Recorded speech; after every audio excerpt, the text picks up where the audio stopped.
Millions of dollars are being spent so that you can get your weight loss medications.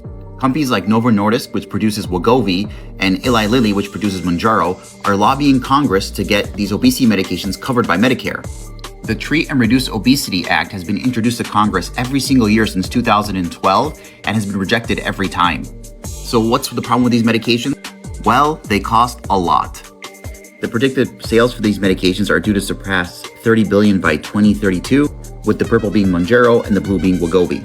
It's also estimated that Medicare essentially loses $2,000 a year for patients that have to deal with obesity. But in comparison, the weight loss drugs could cost $1,000 a month, which would actually just bankrupt Medicare. Because essentially for the estimates that almost 50% of Americans will be dealing with obesity by 2030. Now, obviously, Novo is incentivized to get these drugs approved because they want to sell more of them. I mean, their forecast almost doubled this year, despite the fact that they don't have widespread insurance coverage, meaning that people are paying cash for these medications. I mean, look at Weight Watchers. Their stock went up 45% as soon as they announced that they were going to start using GLP-1 medications. The other issue is employers. Employers offering health insurance benefits. When you start these medications, they are meant to be on forever, meaning no medical association recommends stopping the drugs once they've been started. So essentially, if you're telling somebody we're going to start people on these drugs that are $1,000 a month indefinitely, small employers might not be able to afford that in the long term. If it adds an additional $17,000 a year, essentially it'll bankrupt small employers. I personally, as a doctor, have been using Ozempic for years, but in the last 2 years, Ozempic went from not even the top 20 hottest drug to the top three, one of the top three hottest drugs, with 12% of all spend being on Ozempic.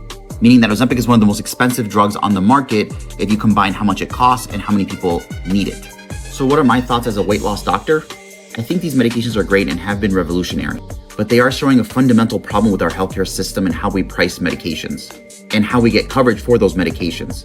While Novo Nordisk is lobbying Congress to get coverage for these medications, they also have a shortage without the majority of people having insurance coverage for them. There'll be no way they'll be able to keep up with demand if there's widespread coverage for these medications. So this makes me a lot happier with the idea that there are going to be more pill versions coming out or other versions of these weight loss medications so that more people can get covered and we don't have to rely on these shortages of supplies. We also need to not lose sight that the obesity crisis is getting worse, and we need ways to mitigate the obesity crisis and at the same time treat it. I mean, Congress is being lobbied by drug companies to get coverage on these drugs and food companies that are inducing the obesity crisis in the first place. My last concern is the ubiquity of how people can get these medications so easily now. I want the medications to be accessible, but I want them to see a doctor and develop a relationship with that doctor, because once you're on these medications, you might need to get off your blood pressure medications or get off your diabetic medication. And losing weight is just one aspect of a healthy lifestyle. You also want to make sure cholesterol and other things are intact. So in conclusion, I hope these GLP-1s from Novo Nordisk are just a bridge to better medications that might be cheaper in the future with better coverage and more accessibility for the average individual, while we don't lose sight of the idea that we have to do a population intervention to decrease the obesity crisis in the future. All right, my 2 cents, hope that helps.